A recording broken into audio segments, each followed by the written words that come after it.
देखिए, मनी महराज के मामले में बड़ा अनियमितता बरती गई है। अभी हम यहाँ पर सारे चीजों को बता रहे हैं क्रम पर। ये FIR जो हुआ है, FIR की कॉपी के साथ आपके साथ हम आएंगे डिटेल में। FIR जो हुआ था, ये घटना स्थल बताया जा रहा है बिहार का। लड़की रह रही है दिल्ली की, मूल निवासी है भागलपुर की, और यहाँ पर केस हो रहा है गाजियाबाद उत्तर प्रदेश। और यदि उत्तर प्रदेश में यदि वो केस हुआ, उसके बाद की चीजों को आप देखेंगे तो आपको पता चलेगा कि केस जब कभी भी होता है तो ये घटना बताया गया है। ये घटना की तिथि है, आपको बता दें जानकारी के लिए, चौथा महीना में 2022 का। अच्छा, 14 तारीख 14/4/2022, और FIR हो रहा है आपको ये 18 तारीख को इसी 9वां महीना में। और जब कभी भी यानी कि 3 साल बाद वो आरोप लगा रही है दुष्कर्म का, जबकि 3 साल तो कह रही शादी भी हमने कर लिया। घटना स्थल का नाम नहीं है, घटना की तिथि नहीं है, घटना का चौहद्दी नहीं पता है। और जब कभी भी पुलिस किसी को गिरफ्तार करती है तो उसका जो नियम है, पुलिस को गिरफ्तार करने से पहले सुपरविजन होता है।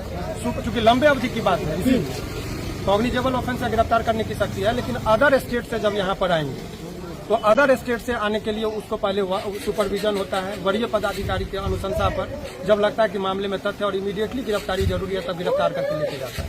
यहाँ पुलिस आती है, इनको 2 बजे में गिरफ्तार किया गया। डायरेक्ट पुलिस उत्तर प्रदेश की पुलिस आती है, गिरफ्तार करती है, तब गर्दनीबाग थाने में लेके जाया जाता है। जबकि नियम यह है कि आप पहले लोकल पुलिस को लीजिए, तब आप गिरफ्तार करिए।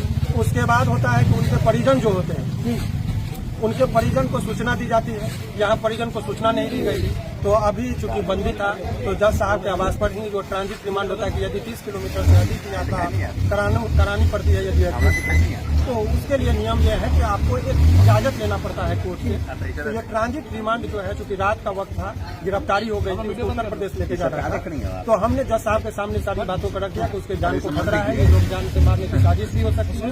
तो उनका मेडिकल कराया गया कि रास्ते में उनके साथ कहीं मारपीट न हो। ये तमाम तरह की चीजों को हमने जज साहब के सामने रखा। जज साहब ने बहुत जान का खतरा क्यों लग रहा है आपको? जान का खतरा चूंकि पूरी साजिश के तहत उसको फंसाया गया है। ये उभरता हुआ सितारा है।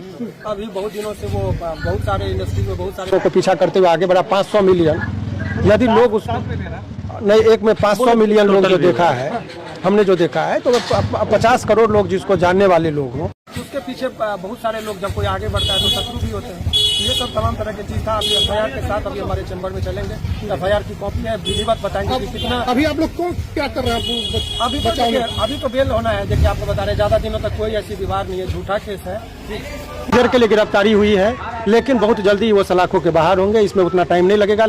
समस्या केवल ये है कि उत्तर प्रदेश का मामला ये लेके चला गया, जबकि घटना का स्थल जो है वो बिहार का है। तो ये ट्रायल भी बिहार में चलना चाहिए था, अनुसंधान भी वहाँ 0 FIR करके उनको भेजना चाहिए था। तो ये बहुत सारे आधार को वो ताक पर रख कर इस तरीके से केवल कुछ व्यक्तिगत टारगेट करके गिरफ्तार करके वो मनी मसल्स का पूरा इस्तेमाल होता है इस तरह के केस में, वही दिख रहा है।